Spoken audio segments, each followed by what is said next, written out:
Oh, you're not going live. Oh, there we go. All right, now we're live. We are live. Hi, my name is Tyriece something. Elijah Jones. This is MMA Renegade. We're recapping UFC in Vegas 10 and Bellator 256 and 245 from Friday. Elijah, how are you, man? I am doing fine. I injured my thumb a little bit, but I'm icing it while we're doing the show, actually. But other than that, I can't complain. I'm doing well. How are you? Doing good. I didn't get thumb. I was playing basketball, and Huh? I jammed it. I jammed it pretty bad. See when that happens. Huh? Yeah. Ball hit straight on like this, Yeah. and then it just went in. So it was like swollen for the last few days. So here we are. But all in all, it's good. I'm glad you're doing fine. Family's fine. Thank you. Yeah, everything is good. Good. NFL Sunday is back, so after we wrap this show up, I'm going to get ready to watch football.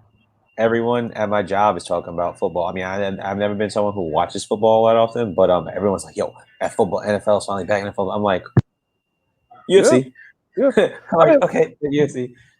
like pretty much everybody and on my side is like very very big into football. Most of my family is Yeah, Giants fans. Um, I have a family that now plays for an NFL team and stuff like that. So there's affiliations there. hey man, listen, good sport from what I hear. Dangerous, definitely good. All sports Yeah, are right. yeah. All sports, including the MMA, which we're going to talk about. Um, so let's start here. We'll say this. Before we get into breaking down, looking at the cards itself, and look at the fights. Did you watch Bellator as well as UFC this weekend? I watched Bellator. I actually watched. Obviously, I watched. I'm gonna go. I'm not gonna say obviously because obviously I have to answer the question. I watched UFC for most of their fight card on Saturday, with Yeah. Bellator having two cards, one on Friday and one on Saturday. Mm. Right? I found that having splitting between two cards for me kind of had me pick and choose which one I really wanted to watch, and I Yeah. only watch specific fights on either or. So Yeah. with that being said, I predominantly watch UFC, and that's not because of I just didn't know anything about that, but there were just certain fights on UFC that I was more interested in terms of matchmaking than Bellator. What about you? Yeah, I'm pretty much the same way. I watched Friday's Bellator card because there was really nothing else on. And then I watched and then LFA was on also well, I believe. Yeah. I gotta go back and watch that. And then the Saturday card, like Bellator was not on the same time as the UFC, but like as in the middle of the main card was where Bellator started, and like it was hard to turn off from where the UFC was doing to what Bellator was doing. Yeah. I mean, So having to switch between the two on that Saturday seemed a little yeah, tedious in my opinion. yeah, and I honestly I don't know what's gonna happen when like Bellator is off of the zone because I think that's where we're heading now. Yeah. Because I don't think I have CBS Sports Network or whatever, so it's gonna be interesting to see how I get to access Bellator now. Yeah. Yeah. So, It's but interesting. A yeah, lot I of mean things changing. yeah, but yeah, predominantly I pretty much watched the UFC card, and I was able to pick up on uh the main card of Bellator. Hmm. I So mean, Bellator had some really good, interesting fights. The I believe the main event for was it Saturday was Phil Davis. Sorry, Friday wasn't it Phil Davis versus Lyoto Machida or was it Saturday? yeah, regrettably so, Friday. It was still Davis versus Lyoto Machida, which that was not the fight. Well, it was It, the fight I was expecting, but it just was not to me it something was I a was. Yes. So what many of you don't know, or if you haven't tuned in, Bellator had two fight cards this past weekend. One on Friday, where with the main event was Phil Davis versus Lyoto Machida, and then the second card they had was Bellator 245 or 245, right? On Saturday was 246. Sorry, Friday was 245. Friday was 245, Saturday was 246, and the main event for 246 was for the vacant bantamweight belt between I believe it was Juan Archuleta and Patchy Mix. So it was interesting that they decided to split up these cards in Yeah, general. It's We could touch on that right now. Actually, it was interesting. The matchups on the card, first off, were good, but the splitting up the card for me was what made it a little bit more different because I felt yeah, that they could do to get that momentum back that they lost through COVID. having a big start would be so and it doesn't matter if the rest of the year is probably not as big, but having a big start to get those fans back or to get those viewerships back would have definitely helped instead of having two different basically pay-per-views, not pay-per-views, but two different events, in my opinion. I don't know about how you feel. Yeah, I mean, it's practically pay per view because you're paying $20 or $100 if you're watching it on the Zone.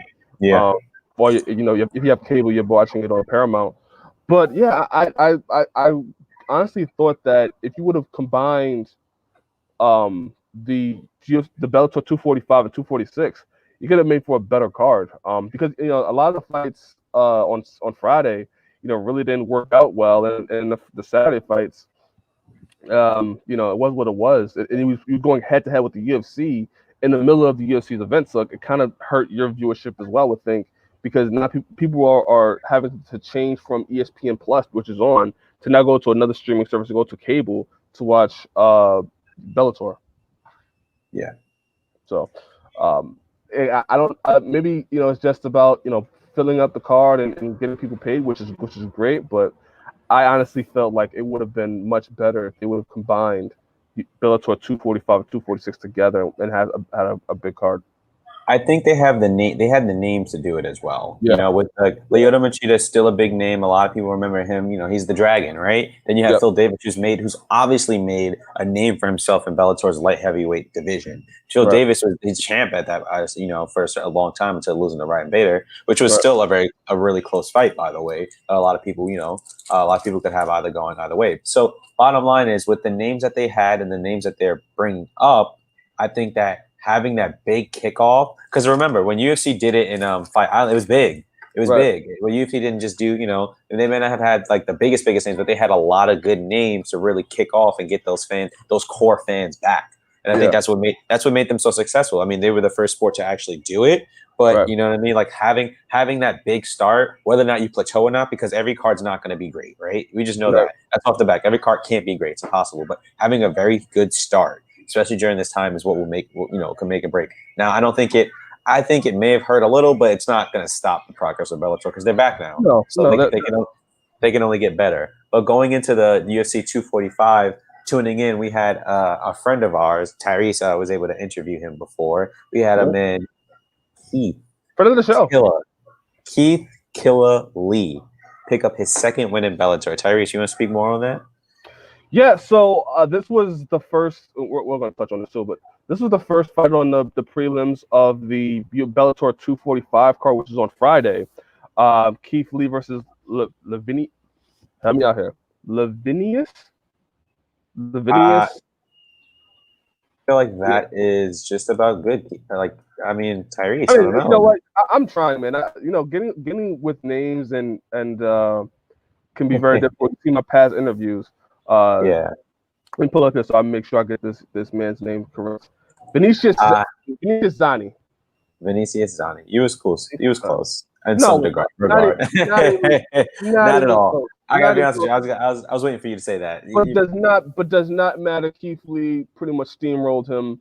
I thought the round 1 and 2 it was pretty much all Keith Lee, and then Keith Lee engaged a little bit more into Zani's space, where you've given Zani more of a chance to get a hit off of him. But for the most part, round 1 and 2, Keith Lee was able to control his distance. I love the double, the triple jab that he was doing, and then going to the body afterwards with the straight. I thought his head kicks was good. He threw a couple of knees that looked like it should have, to any other person, would have knocked anyone out. Yeah, but Zani was tough enough to stay with it, and have a chin on him.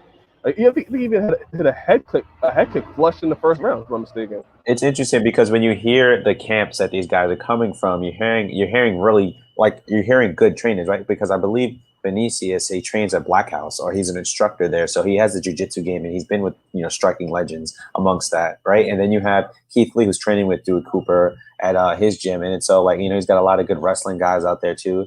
Keith has been able to just, I believe, in my opinion, just show that he has the tool sets. from this fight. That was my biggest takeaway. That he has the tool sets and he has the star power. And I think he with the head kick setup, in my opinion, the going to the body early, like Tyreece said, the jabs to the body, the kicks to the body, the kicks, it wasn't necessarily an oblique kick, but the side kick to the thigh to kind of get him from stopping him from coming in range. Those setups that land that head kick, which in my opinion, I thought was going to knock him out. When I saw that, damn, the slight hesitation, a slight, feint and then come up with the right was beautiful in my opinion. But again, for the first, with the fight go away it was, the first 2 rounds were pretty much sealed the deal. And he pushed the pace a little bit more and he ended up taking a little bit more shots than he took before, but he was fine. Heath did a phenomenal job and I'm proud of him. Yeah, and you know what also, it's like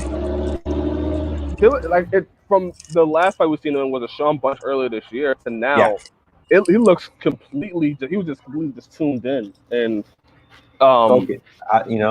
good, just good. He looked good, completely tuned in, and I thought his striking was a lot more crisp in this one. Again, the triple jab to double jab to the straight to the body was good. The head kick was the going to the body with the kicks first, and then going up top with the head kick was good, which he landed. And again, anybody else probably would have been hurt or stunned by it, but Vinicius. Yeah, I mean, Vinicius credit to him for being able to stay with it and still keep going. Vinicius also pushing the pace in the third round actually helped him. It actually did. Coming forward helped them a lot more than it was in the first 2.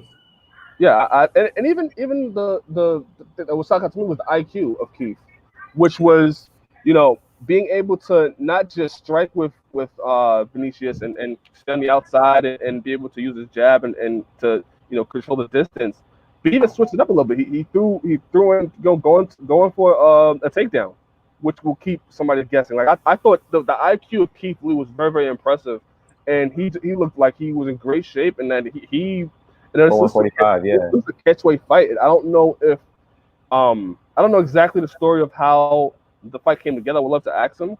Yeah. Because it seems like Vinicius came in on short notice to fight him. But I was very, very much impressed with how he handled it, how Keith Lee handled it, and able to get a unanimous decision. Yeah, I mean, this is the thing from the Sean Bunch fight, and then a lot of people were saying, like, the night of the fight on Friday that Sean Bunch was a rising prospect, and so was Keith Lee, and so that was interesting to have those 2 rising prospects to meet so early. And I think that from like you said, Tyreece, from the Sean Bunch fight to now, I can't even say that, like some people could be like, oh, like, well, he's definitely grown, but I think also when I say he's grown, I think he's also being able to implement the things that he's learning a lot better too. And that's what we saw on Friday night. So again, great job, Keith. Shouts out to you. 23. Huh? Only 23. Only 23. Definitely going to be obviously getting better. So that's it. He's going to be. I think like Tyreece said, he's going to be big, and he's going to be big, and he's going to be a talent, and he's going to be a star. So I just hope that Bellator has the right way to mold him. And I wouldn't say early congratulations because I believe his daughter is due this month. So yeah.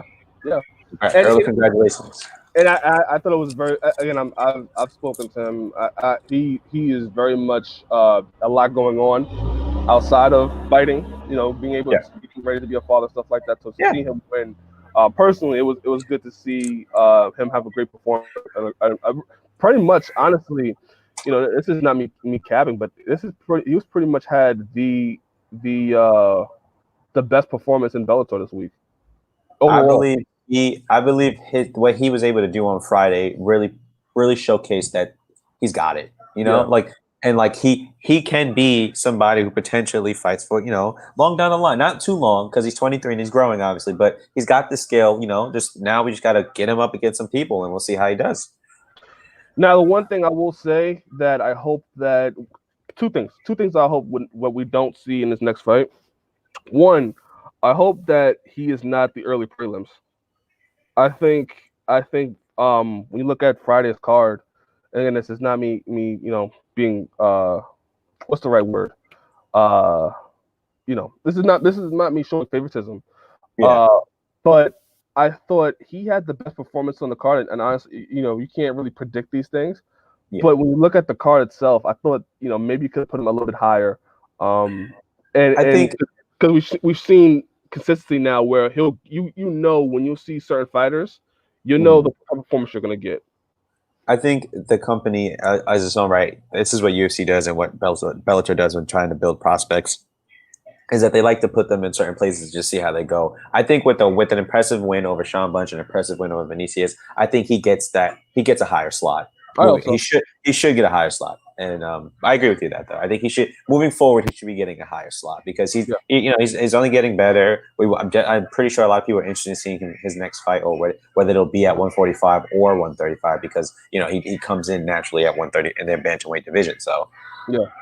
And also, if he is a prospect, which you should be touting him as a prospect that's only going to get better and better and better, and potentially be your champion of your organization, I would hope that you wouldn't want the guy to be on the early prelims. I mean, you didn't have Aaron Pico or these other fighters fighting the first fight on the early prelims. They're showcased a little bit more if they're perceived as prospects. yeah, And then number two, I think the narrative of he is the brother of Kevin Lee. That narrative is good and it's there, but now we could start Bellator could start focusing on Keith Lee as Keith Lee and not the little brother. You know what I'm saying? yeah. I get it's time to grow the star, not Yeah. But I am proud of them together, and I'm definitely proud of Keith what he did Friday night. And Yeah. honestly, he deserves. I mean, the guy's talented. Yeah. There's just no end of. But you see the guys only getting better. So realistically, we're not telling anyone what to do here, but that's someone to really put on the radar and look out for, because I think he's good. He's good. Yeah. He can be a problem for a lot of people, in my opinion. A lot of people in Bellator. And then Moving, that to yeah. So me, go ahead. yeah, I was gonna say that to me was pretty much the biggest thing of 245. I mean, Phil Davis beat Yoda Machida. I think you know I think Phil Davis versus Corey Anderson. That's a good fight for Corey Anderson to come up Yeah, for his debut in Bellator. I think that's a great matchup. But the Phil Davis and Leo Machida, Phil Davis to me pretty much controlled that one. For me, I yeah, thought he did a good job. Um, a lot of groin no contest, which was interesting. yikes. There's a lot of Uh, hurting, if I'm being honest with you. But we'll just leave that at that. yeah, and this is something I don't know if you've seen it, but Ed Roof losing again, which is interesting because Ed Roof was considered a big prospect for Bellator Bellator. and potentially a future champion, which he still can be. Yeah, But he's still young enough. it's interesting to see where he's at right now in his career. Yeah, I mean, I think it was the two cards are interesting. I agree with you 100% with Corey Anderson. I think him breaking in with Phil Davis would be a very, very, very interesting fight. Or Lyoto Machida, that would be an interesting fight too. You have to give Phil Davis I guess a title shot against Nemkov. You could It's do that, possible that first and fight.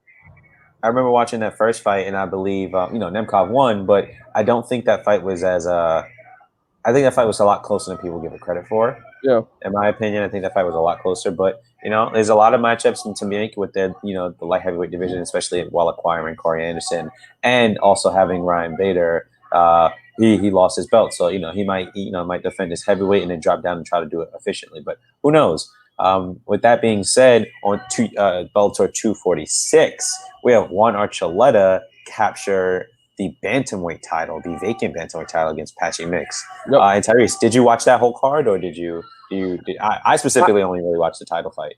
I pretty much caught on to the because Patchy Mix and one of the Argento fight was on way after Michelle Watson versus Angela Hill, which we're going to talk about. Yeah. I believe the Watson fight was on at the same time as Neiman Gracie, Mm-hmm. or before Neiman Gracie. So I mean, I pretty much started at the Neiman Gracie John Fish fight.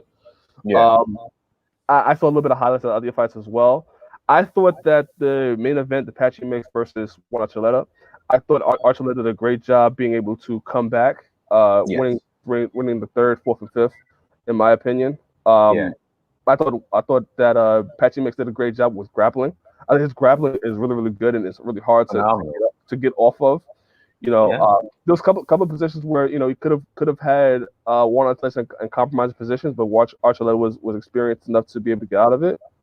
And I thought that Archuleta clearly won the fight. Yeah, I think what was interesting about this is that Juan Archuleta teeters the line between 45 and 35, right? Because we know he's fought at Bellator's 45 division, where he's fought Patricio Pitbull, and he lost to him, I think it was last year, to a title match. But he's been able to find success in bantamweight and cutting down, and we know that he trains out there with in Colorado Colorado with T.J. Dillashaw and a few other people, but cutting down to 135, I think, has brought him a lot of success, and I think he's been looking really good at in bantamweight. And this fight proved that he still has his experience and that he's that good wrestling base, and he's able to counter with this striking. His striking's getting better, and he's mixing it up better. So I think that's what really led him, like you said, the experience and being able to get out of those positions and not fall late trap to Patchy Mick's grappling heavily game. Patchy Mick is so dangerous. That's the issue. Yeah, like he was able. There was times where Patchy Mix looked like he could probably get arm bars or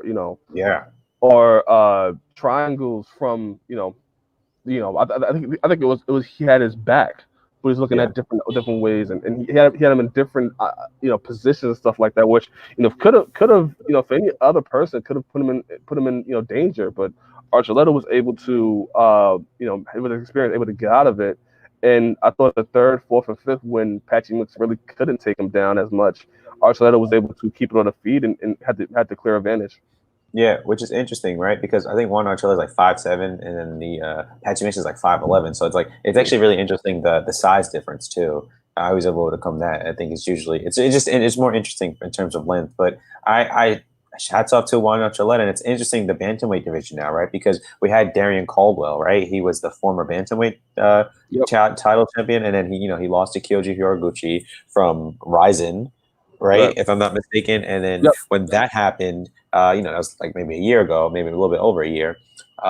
Then Corona happens, and then Kyoji Horiguchi is in another promotion, and he's not fighting in Bellator. So the big belt was vacant for a while, and then you had all these tournament style fights where you had Darren Caldwell step out of the picture. Then you have all these other people, him stepping out allowed for all these other people, especially Juan Archuleta, to step in and get the belt. So I think we're going to see a lot of movement in the bantamweight division in the next couple of months, in my opinion. But we'll see.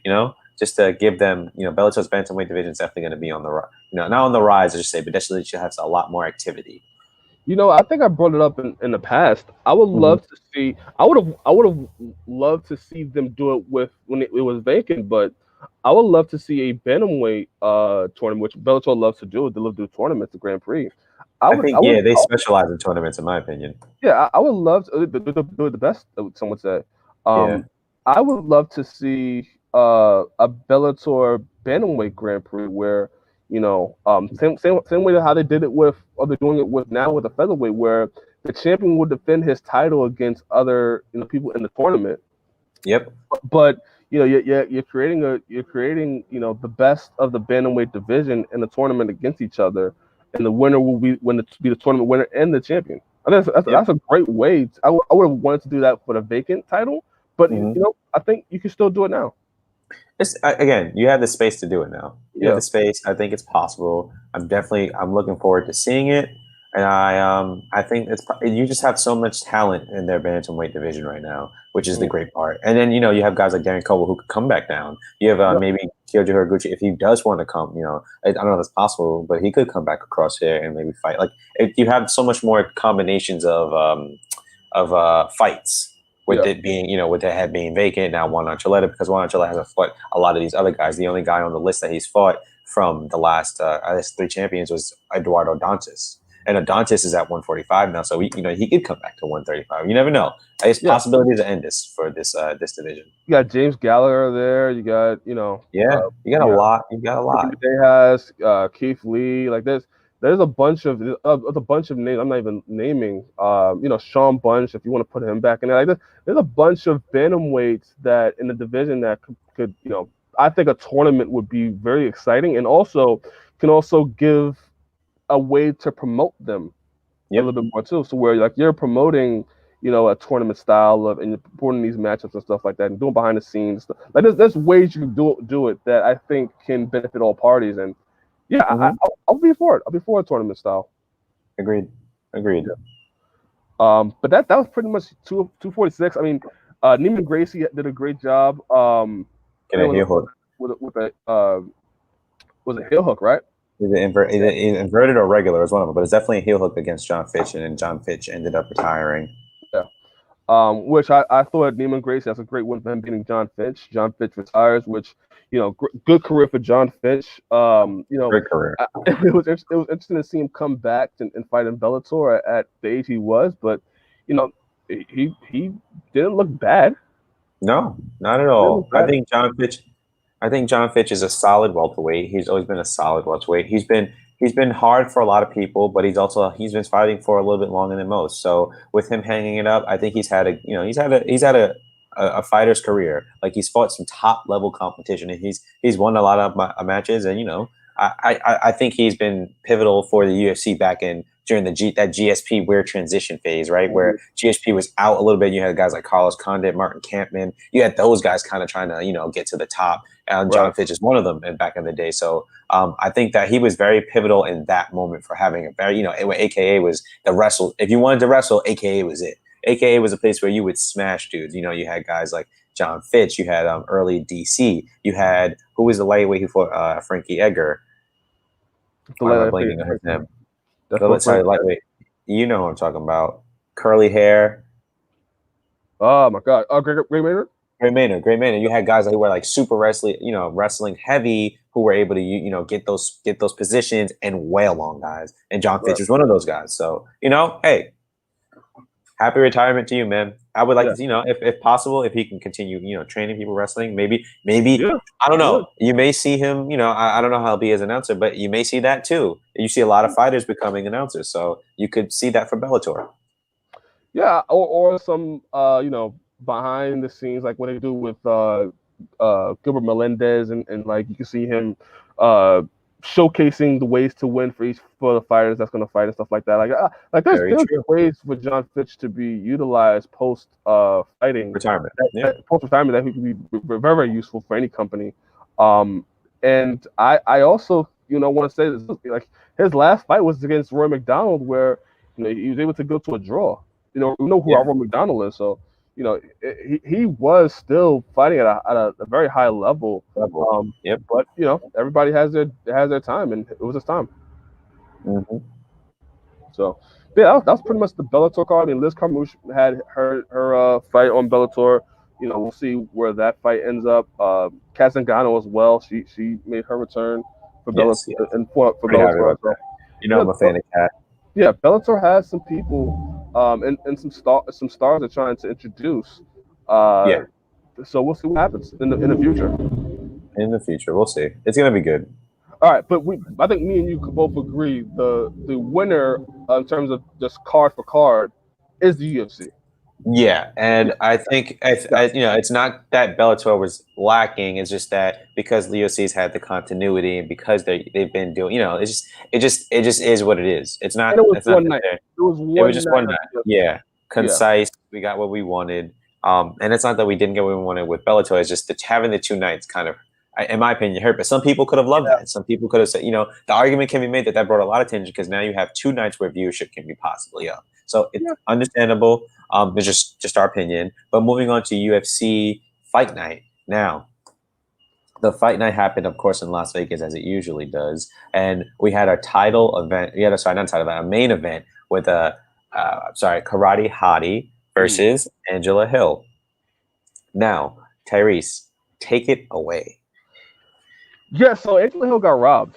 Michelle Waterson versus Angela Hill was interesting. There's no way to go about it. Angela Hill got robbed.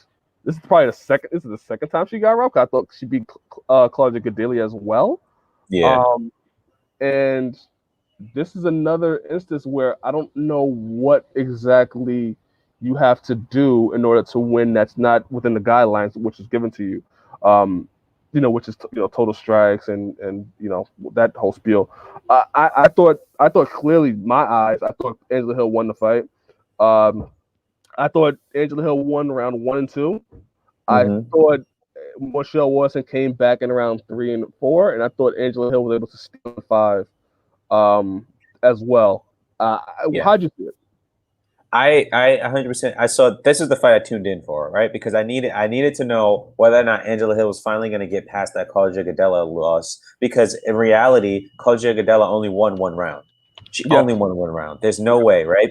And Right. so I wanted to know if that would plague her again. And unfortunately, it did happen last night. I thought Angela started off phenomenal. I thought her first round and second round, she kept a very very high pace. High pace that not it wasn't output, but it was more movement and cutting angles. And it was interesting to see Michelle Waterson having issues with that because Michelle Waterson for the first 2 rounds could not get a single takedown. She would engage in clinch, Angela would exit almost immediately, or if she didn't exit immediately off the fence, she exited within less than 5 to 10 seconds, right? So the game plan, they had the game plan for Waterson, right?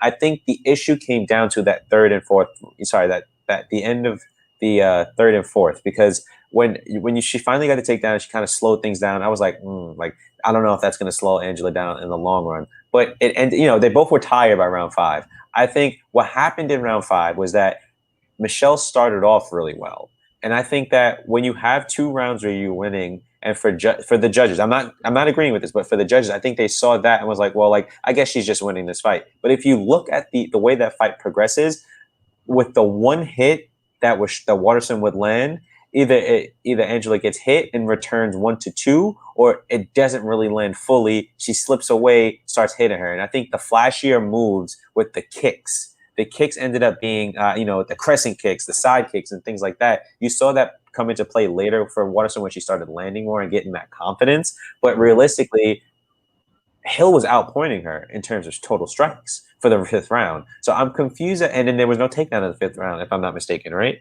There was no takedown. No. So I was confused as to what made them really believe that that Hill was losing those engagements, because Waterson was getting tagged, and if you looked at the visible damage, you could see the accumulation of damage from compared to from Hill to Waterson. So it was just very interesting. And I thought rounds 1, 2, and 5 were in the bag. So I was telling myself, worst case scenario, split for Angela. Best case scenario, unanimous. But my brother brought up a very good point, and he said that in these fights with these high level people, right? What happens is she tends to set these very high paces, which she does. She sets a very high pace because she's good with it. But at some point, Levy has joined. Levy is one of my coworkers from my job. Levy is Lego Papa TV. He's Ghost Hunter and things like that. So please check him out.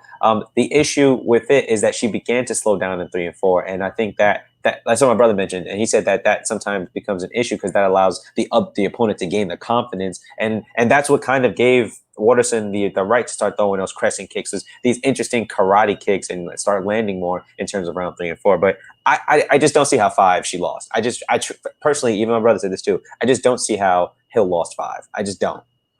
Yeah, I'm here to say names. All right. So Sal D'Amato. I didn't remember the names of the no, I got the names. Thank you. Shout out to MMADecisions.com, who has the names and the scorecards pulled up. Sal D'Amato, I'm calling you out. Derek Cleary, I'm calling you out as well.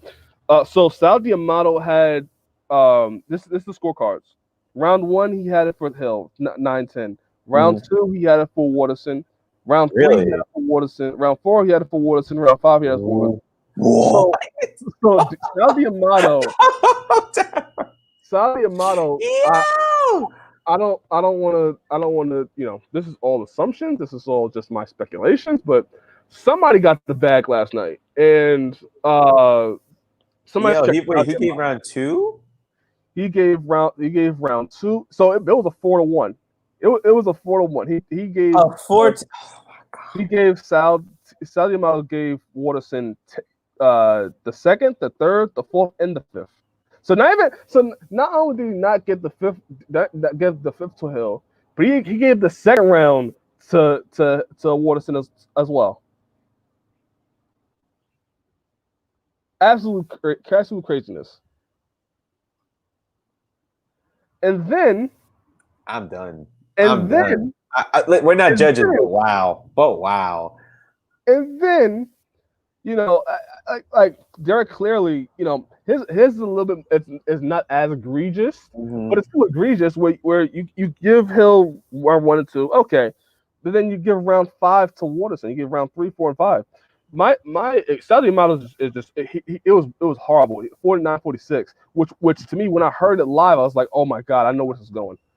I knew as soon as I heard 49-46, I immediately got worried. It's like, oh no, they're gonna mess this up. Mess She this up. can't catch a break. Wait, I'm sorry. Sal Diamano did he? I'm sorry. He gave it Yeah, 4 rounds to 1. yeah, yeah, yeah. Absolute craziness. Somebody should check Saudi Amato, see if he smells like cigarettes and booze. I honestly, you know, looking back at this fight, right? We're analyzing it now. I had Hill round 1, 2, and 5. I thought Hill. The thing about Hill was her power, and I was impressed by her power, being able to stun Michelle Watson. Michelle Watson would try Yeah, to throw leg kicks or try to throw kicks, and Hill would just come over the top in the first and second round and land some huge strikes that that stumbled, visibly the stumbled. angles, Yeah, the angles she cut were just like, wow, her striking is getting better. visibly stuns Waterson. You know, Mm-hmm. Waterson. The problem with Waterson was wasn't able to really get the kicks going. Nope, Honestly, not honestly, early, not very round early. round 3 and 4, I would say was when she was able to get the kicks. Oh, yeah, in round 5 as well, she got the kicks. But round 1 and 2, you know, Angela Hill does a great job being able to get on the inside enough to where, as soon as Michelle Wilson would try to even throw a kick, she's already on the inside throwing a right hand Yeah, or right hand over the top, which I thought was beautiful. I thought round 1 and 2, I thought it was clearly Angela Hill. Looking at the numbers yeah, here as well, Angela Hill, round 1, total strikes, 30 of 60. Michelle Wilson, 27 of 63. Round 2, Angela Hill, 35 of 64. Michelle Wilson, 33 of 80. Round 3, you had Angela Hill get taken down by Michelle Watson, 36 yeah. of 60. Michelle Watson's best round was round 3, Mm-hmm. being able to neutralize Angela Hill a bit. Round 4 was Michelle Watson again, 29 of 61. Angela Hill, 24 of 50. You know. By the way, and one of the things that impressed me the most about Angela Hill was the takedown defense.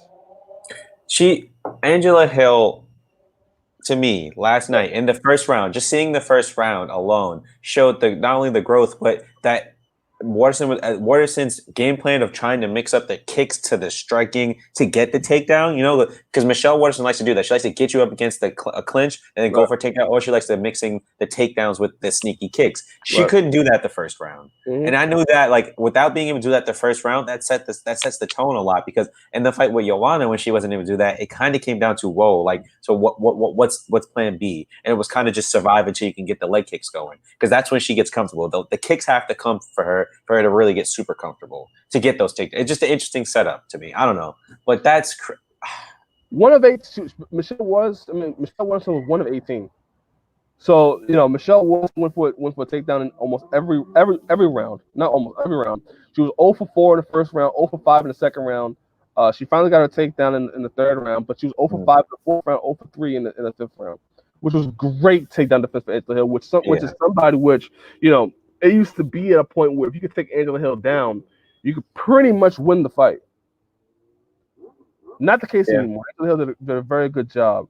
And I'm just blown away by it. Round 5, which again could be up for a debate and controversy, which it really isn't.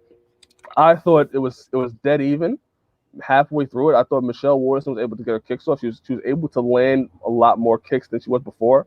Kicks to the body and stuff like that. But I just thought the last minute or so of Angela Hill pretty much stole the round to where I thought it's dead even, and then Angela Hill was able to steal it. Go ahead. I thought Angela Hill. I think this hurts her, right? Because now she has Yes. two losses where she technically, like, if you go back and watch the fight, no, put it on silent. Don't watch, don't listen to commentary, don't listen to anything. If you go back and watch the fight, Look at this. Look at the pace set. Look at who's getting hit more. Look who's tagging. Look defensively. Look for those people stopping takedowns. Look for the people getting the takedowns. Right. If you look at that between round 1 and round 5, the worst case scenario for Angela should be a split for her. The worst case. Worst, yes. The worst case should be split for Angela Hill. And that's what I expected last night for the judges until I heard, like you said, you heard the 49-46. And I was like, wait, I was like confused. I was like, well, I don't think Angela Hill dominated all the rounds. I was kind of confused at that myself. And they said Angela Hill lost. I was like, wait a minute, like that, I don't know. And it's interesting because I know, like with Kadri Gadella, the fight was great, but Angela Hill didn't lose. Like, you know what I mean? Yeah. So it's like really interesting to see, like, now she's played with 2 losses, and this doesn't do anything but hurt her, unfortunately, right? Yeah. I think she'll rebound because she's still that good. And to be honest with you, she won this fight, so obviously she'll get another fight because I don't think a lot of people are gonna. I think a lot of people are gonna be like, oh, well, like maybe we might be able to beat her if we can get the judges to go on the side. But she's not an easy fight. She's by no means easy to fight. She's continuing to grow. So the issue with this now is who can she truly fight next? Because she's fighting the top people of her division, but apparently the judges are just freaking screwing her. Yes. Like, it's not, you know what I mean? So it's like, it's not that she's not performing to the best abilities, because she is, but she's just not getting the wins that she obviously has been clearly deserving of. Yes. I honestly, we're going to talk about in another episode down the line. We'll finish in the future about when a promotion puts the button. When a promotion puts the button and says, you know what, we'll put you and try to make you into a star. Yeah. And I felt like the UFC were doing that now with Angela Hill. You know, being the first African American woman to headline a UFC card. You know, the way it was promoting her and had her, you know, doing interviews and stuff like that. I thought it was finally turning in that direction for Angela Hill, which has been a long time coming. She's worked hard for it. And this type of loss, yes, we know that she lost, but the record would show that she lost 2 fights back to back by split decision. And I don't know what the UFC is going to do now. You know, like now it's like, how do you promote Angela Hill? How are you going to promote her moving forward? It just becomes harder where she's got screwed, and it's hard. It's hard at this point. Yeah. There's like really no way to truly. I think you just got to wait to see what happens with UFC, right? I think this is the issue now, having to wait for them to want to do something, as opposed to having the stock she deserves to be like, I want these people. Line them up. I'm knocking them down. You know. Right. Yeah. It definitely hurts, and you know, like I honestly wonder, like, what else can you have done? Like, I thought the 5th round, the whole entire fight, I thought Angela Hill, like, the difference between Angela Hill and Michelle Waterson was Michelle Waterson threw some kicks, but like not a lot of them really. A lot of them, you know, there's some that landed. The side kick was beautiful. The axe kick was beautiful, but some of those kicks were just there to just the space. It wasn't like it was there to, you know, be a significant strike or be something. It was there to create distance.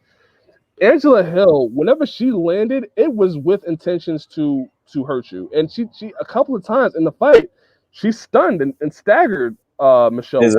You visibly saw Michelle hurt. You did. Which were the best strikes of the round. Yeah. So it's hard for me to understand why, and especially that 5th round where we're seeing. I think Angela Hill knew that she had to finish up strong, and she goes into the clinch and just throwing knees and elbows and stuff like that, which I thought. Yeah. If she can't get past wrestlers and grapplers, she can't get past ropes. And that's another good point. I don't know if you heard my brother here, but Errol said that he said it's interesting because the issue is getting past these people. It's not that she's not beating them. It's not that she's not beating them. It's just beating them decisively, right? And so when you get to the top tier people like Rose Namajunas, you have Joanna Jędrzejczyk, you have Jessica Andrade is up at 135, but when you get to people like that, the top, and especially the champ, when you're fighting people like that, having these really close fights before you get there can, it depends on, it can kind of help you and it can kind of hurt you because the gap in skill gets bigger as you go. You know what I'm saying? The gap in skill gets bigger as you go up ahead. So having these really close fights, unfortunately, ends up just hurting her. I think she's winning them. She's winning these fights, right? Yeah. And that she's winning these fights. It's not that she's not winning them, right? But I'm just looking at this purely from this fight was close, and the fight with Caldera was close too. And that's what I'm being objective here, like the judges were trying to be, even though they were really being, asses. But if they're looking at it objectively like that, they're saying, well, this is close, this is close, this is close, and we'll give it to the other person. I wonder how that would, how that happens against those top 3 people of the division. And so, I'm not saying it's a bad thing. Yeah, I don't know if it's a bad thing. I think she can stack up well, but the issue now is that she's not going to have an opportunity to do that. Yeah. Okay. So I want to address it was razor thin or it was close. Yeah. Go ahead, Tyreece. I want to address it was razor thin or it was close. Like, not razor thin. It was close. The fight was close until the 5th round. I'm quoting Dana White. Dana White was saying it was razors. I wasn't called razor thin.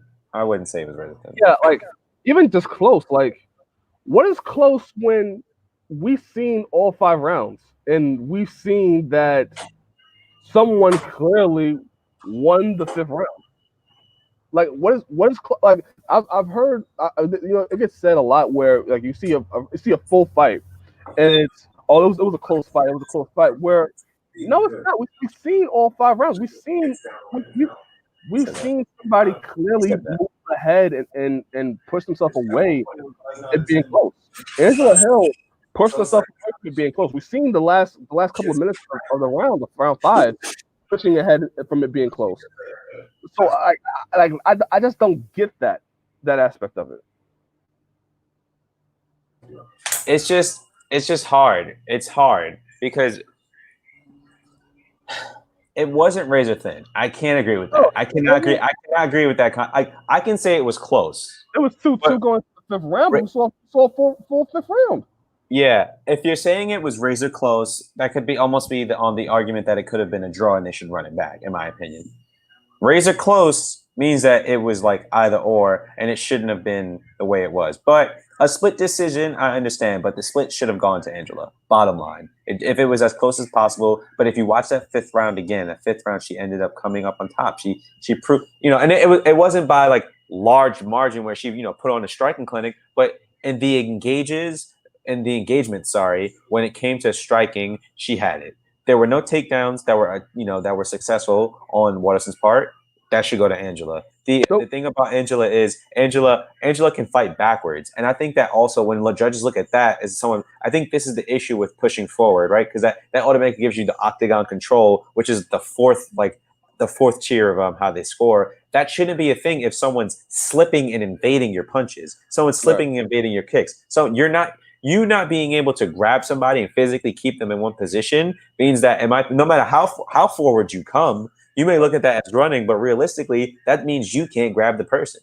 You can't stop that person. And there's been cases where people come forward and people who are left and right, in and out, and they stop them. And so that's that. In my opinion, that if that were to have happened, where when Waterson pushed forward and was able to stop and slow her down eventually to get to the point where she can strike and get her out of there, then yes, that would have been the case. But Angela Hill was dancing around, cut angles in and out, landed. It doesn't make sense how she lost that 5th round. It doesn't make sense. No, and again, we talked about before. I don't know where Angela Hill goes from here. I don't know if she right now, at day after, understands what she goes from here, because you have 2 split decision losses. Granted, everybody and their mama thinks you won, but how do you go about it? How do you promote that? How do you how where's the direction here? And honestly, she's not out.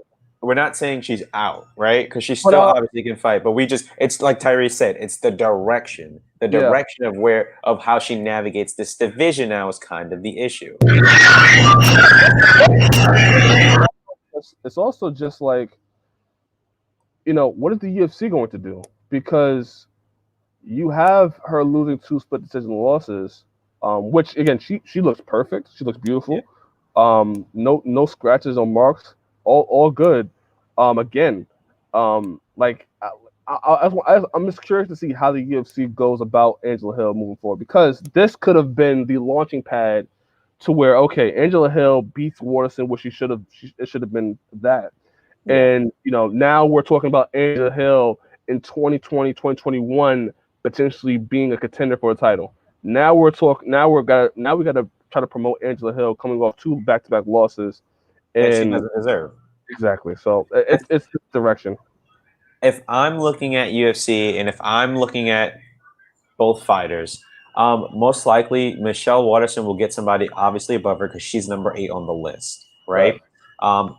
With talks of Weili Zhang versus Rose Namajunas and the works, we have Jessica Andrade moving up in weight. We don't have a timetable when Tatiana Suarez comes back. We have Joanna most likely sitting out until she can get a fight that'll get her to the belt, because Joanna's not taking anything less than 1 to 2 fights maximum to get back. We have Claudia Gadella, we have Carla Esparza, we have Michelle Waterson, Marina Rodriguez, Yan Zhao and Tisha Torres. If I'm UFC, we could book Carla Esparza maybe versus Michelle Waterson versus Claudia Gadella if that's possible, if she's not taken up. And then if I'm UFC and if we want to get Angela Hill as soon as possible because we know she still has the talent and we want to make sure that we still market her as possible, you get her against someone like Marina Rodriguez, Yan Zhao or Tesha Torres. Those are the only fights that make sense right now. Or I just thought about it. Or what you do is you do Angela Hill versus the winner of Amanda Ribas versus Carla Esparza. Which again, I've been on the train of we should give Carla Esparza, fighting Joanna Jędrzejczyk, or these rematch you can do, which has story to it. But if you want to give Angela Hill another chance at somebody in the top 5 or be a contender, you can do Angela Hill versus the winner of Amanda Ribas versus Carla Esparza. Yeah. So there's that, but again, it's the direction, and it felt like it could have been a big jump for Angela Hill, but judges Sal D'Amato, Derek Cleary, this you messed up. She was robbed. I think she was robbed last night. I think she was robbed. And it's interesting because I know Claudia Gadella said that that Angela's gonna cry about this too, but it's like Angela beat you. Like I don't mean to be like I'm not trying to be rude or anything like that, but like realistically, Angela did beat you. Like the judges I don't know what the judges was watching that night. But anyway, did you see something come up on the screen before a second ago? No, I didn't. Why? Okay, perfect. No, good. But yeah, so that was that. Other fights on the card. Ottoman, help me out. Is that Tar? I think I said it right. Yeah. Tar versus Kama Worthy. He gets an impressive win over Kama Worthy. Impressive finish. Roxanne Modafferi gets a win over Angela Lee. I thought that was a good fight. Bobby Green beats Alan Patrick. Bobby Green resurgence. This late. You know, it's funny because they was like, Bobby Green's having this stuff. Like, where have you been? He was like, I've always been here. And I started dying because you know what? We've always talked about him. Back when I believe there was this guy that he fought. I mean, you just go back and look him up. But Bobby Green, we've always known him to have really good boxing defense. When it came to being consistent, that was the issue because he was taking. It seemed like there was long layups between all his fights. Right?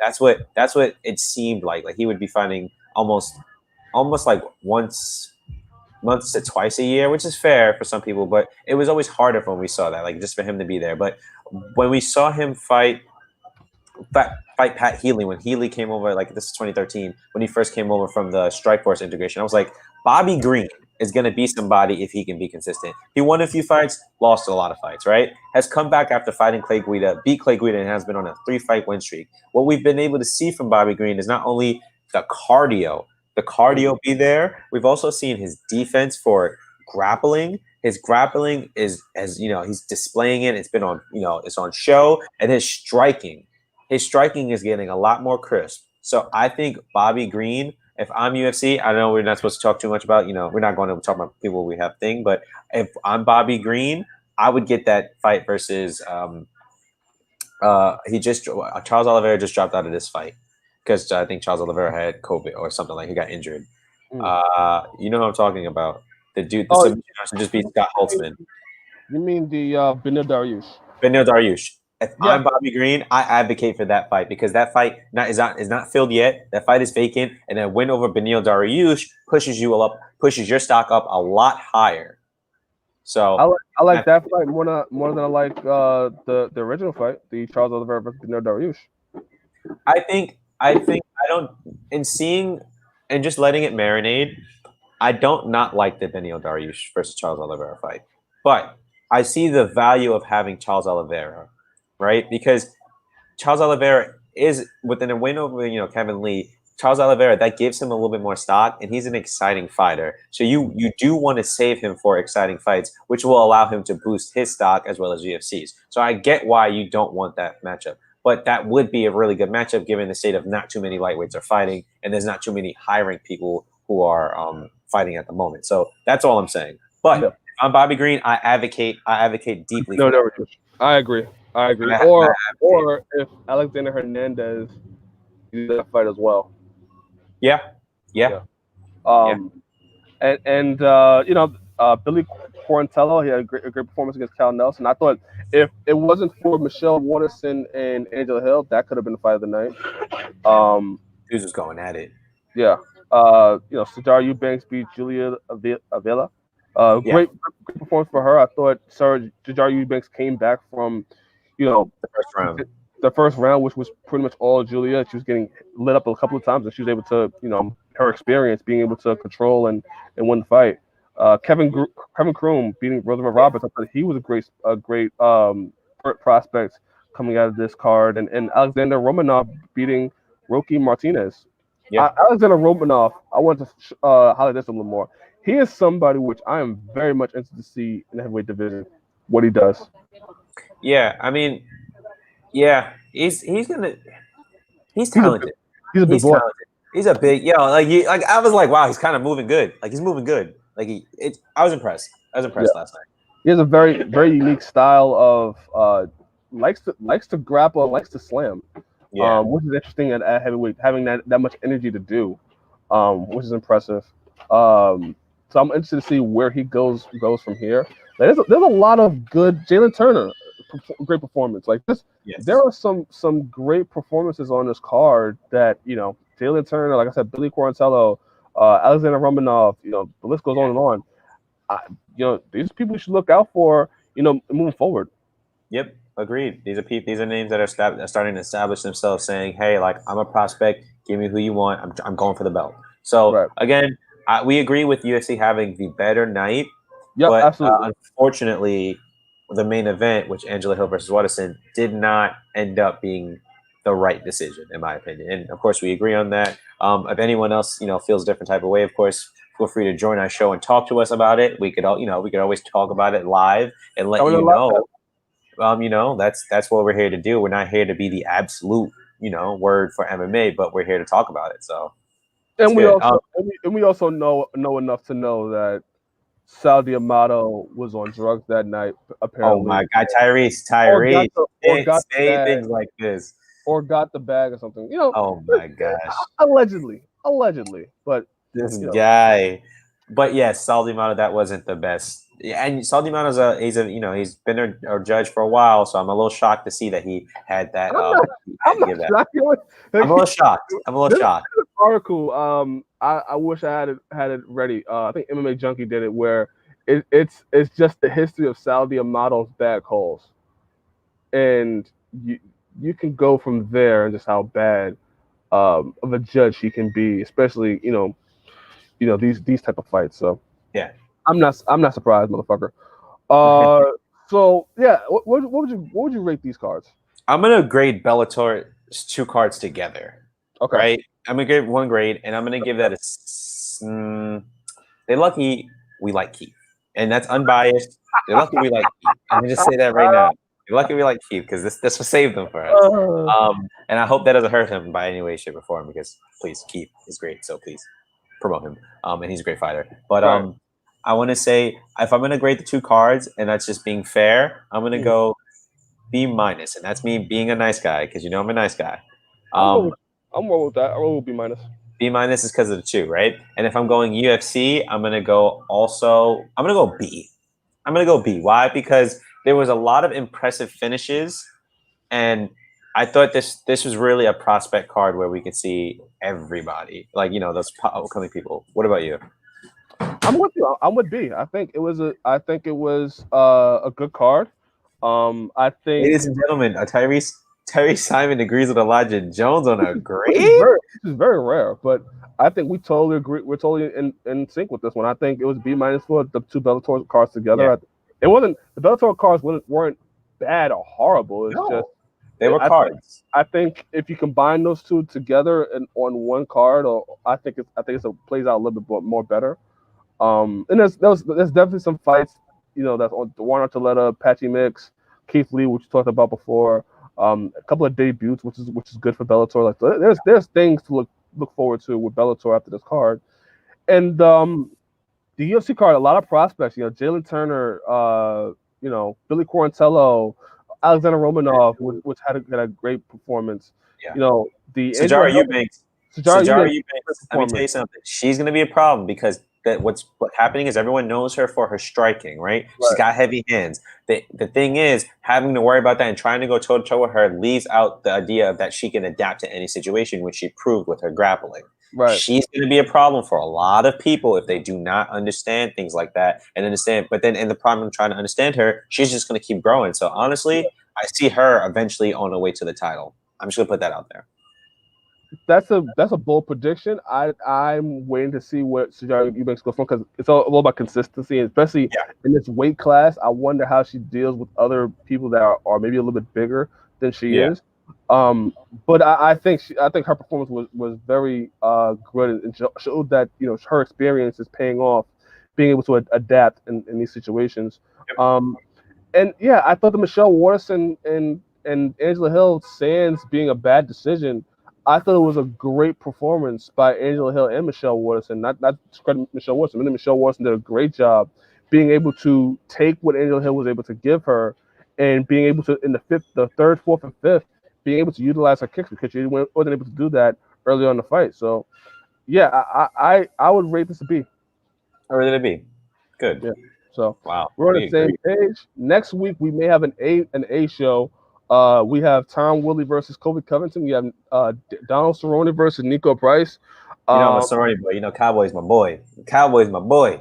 We got the guy that's trying to push as Khabib of the I think middleweight. No, welterweight. Welterweight and middleweight. Oh, it's welterweight and the middleweight division, and I am not going to pronounce his name, but you guys should know him. Timaev. There you go. And then versus GM3, Gerald Mershot. Yeah, Gerald Mershot, which is actually, I think, sorry, that fight's at middleweight, and you want to know why? Because Mershot is a middleweight. Mershot, he can't cut. I don't think he's too big. He's too big to cut down to welterweight. But then they also talked about how what's his name? Double booked to fight Damian Maia at welterweight. Yeah. That's why it's like in middleweight and welterweight.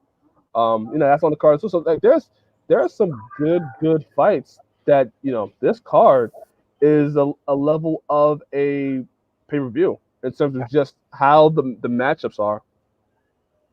Yeah. So I'm very much excited that could be an A+ card, A card, and we'll see you next week, man. We will see.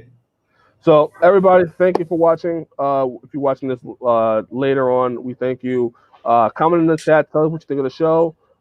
Subscribe, share with your friends, and tell us what you think of the show. We definitely appreciate your feedback, and we'll be back next week, next Sunday, talking about Tyron Woodley and Kobe Covington. The fight we never thought was going to happen finally happened. No, so, the fight we always wanted, but never came to fruition until now. Yes. Now all we're waiting for is Khabib versus Tony Ferguson, which we'll have to wait another 5 years. That's never going to happen. We've lost that. We've lost that. So, but anywho, we'll see what happens. Have a great day, guys. Enjoy some football. Sal D'Amato, again, I don't know what you was on yesterday, but this guy's relentless. Hale won the fight. Hale won the fight. Have a nice day, guys. Peace.